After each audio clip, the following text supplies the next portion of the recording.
आजा पास में जाके देख। हाँ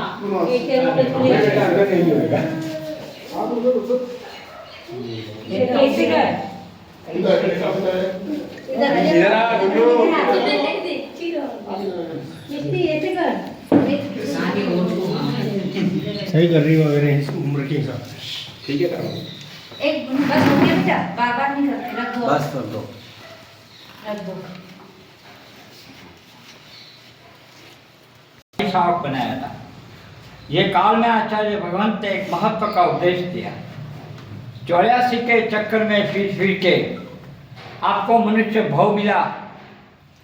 इसमें भी आपकी इतनी जबरदस्त पुण्य राशि, आपका इतना जबरदस्त पुण्य का उदय और आपका इतना जबरदस्त सुकृत, जिनके आधार से आपको जैन कुल मिला, जैन धर्म मिला, जैन शासन मिला। मगर ये मानव भाव में जिसने गिरनार मंडल नेमिनाथ परमात्मा का दर्शन नहीं किया, वो जीवित है तो भी क्या, ने मर गया तो भी क्या, इनका भाव निष्फल। और जिन्होंने इनका दर्शन किया, इनका नमन किया, इनका पूजन किया, वो भारे में भारे कर्मी आत्मा कहीं भी हो गए, मगर 8वें भाव में मोक्ष का अधिकारी होता है। और वो बात सुनकर राम राजा प्रतिज्ञा करता है वो सभा में कि जहाँ तक मैं इनका दर्शन नहीं करूँ, वहाँ तक मैं मुँह में अन्न जल नहीं लूँगा। सभा स्तब्ध हो गई। सभा ने ना बोला, आचार्य भगवंत ने ना बोला कि आप राजन हो, आप अमर प्रकृति को हो, आपका राज्य कहाँ, गिरनार कहाँ, कैसी रिश्ते जाओगे, इसीलिए इनको ना बोलने में आता है। आप राज्य की हद भी पार नहीं कर सको। ये बात पे अपने भी कल्पना कर लेते हैं कि 1500 साल पहले कोई व्यवस्था नहीं थी कि उड़ के झावे ने दूसरे दिन इनकी प्रतिज्ञा पूर्ण हो गए, वो जगह भी नहीं थी। राजन ने खड़े होकर एक ही विषय में जवाब दे दिया कि आचार्य भगवंत और संत, आपकी बात शिरोमान्य, मगर मैं एक राजवी हूँ। मेरे मुंह में से निकले शब्द, मेरे मुंह में से निकले शब्द कभी वापस फिरेंगे नहीं, और मैंने जो प्रतिज्ञा व्यक्त की है वो कभी मिथ्या जाएगी नहीं। अने तब वहाँ से एक बड़ा पैदल, जिसमें 20,000 शावक परिवार, 1 लाख सैन्य, 1 लाख हाथी, घोड़ा, ऊँट, बैल, अखा रसाला लेके निकले।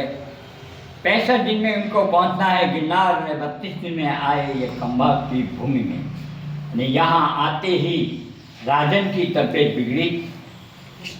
राजन की तबीयत इतनी नाजुक होती है कि वो जीवन मरण बच्चे झोला खाता है, तड़पड़ता है खाए पिए बिगड़ का।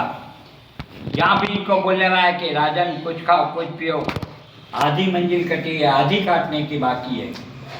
तब भी राजन ने फिर से यहाँ एक ही बात बताई कि कदाच मेरे नसीब में जो अंतिम भूमि खंभात की होएगी तो भी मेरे पे ऐतराज़ नहीं है, मगर जहाँ तक इनका दर्शन नहीं हो गए वहाँ तक मैं कुछ खाने पीने वाला नहीं हूँ, मेरी प्रतिज्ञा कोई भंग करने वाला नहीं हूँ। अड़ब हो गए। आचार्य भगवान साथ में थे।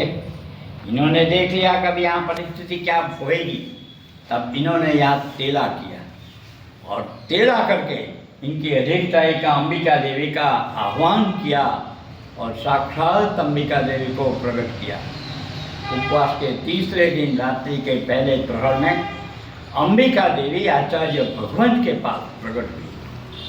पूछती है कि हे आचार्य, आपने मेरे को क्यों याद किया, आप मेरे पास क्या अपेक्षा रखते हो, क्या मांगते हो। इन्होंने अच्छी बात बताई। बताते बताते इनके पास आखिर में एक मांग की, राजन जमे जीवे और जन खुश होए, ऐसा आप कुछ करो।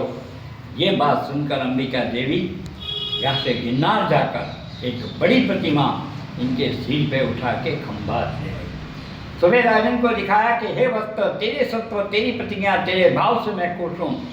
मैं अंबिका, तूने मेरे को रात्रि के समय में आकाश मार्ग के आती देखा है, और मैं जो प्रतिमा लाई तू इनका दर्शन कर, जो साक्षात गिरनार के नेमिनाथ परमात्मा के दर्शन हुए बराबर गिनाएंगे। सुबह राजन ने आचार्य भगवंत और संघ की साक्षी लेकर दर्शन किया। दर्शन करके पारणा किया। पारणा करते स्वास्थ्य अच्छा हुआ, तबियत अच्छी हुई। अखाए रसाला गिरनार की ओर आगे बढ़ा। अंबिका देवी ने 1500 साल पहले जो प्रतिमा ये शहर में ला के प्रकट की, वो आज की तारीख में अभी के समय में यहाँ पूजा की है। नेमिनाथ भगवान बोले विनाथ भगवान की जय। अब आपका मन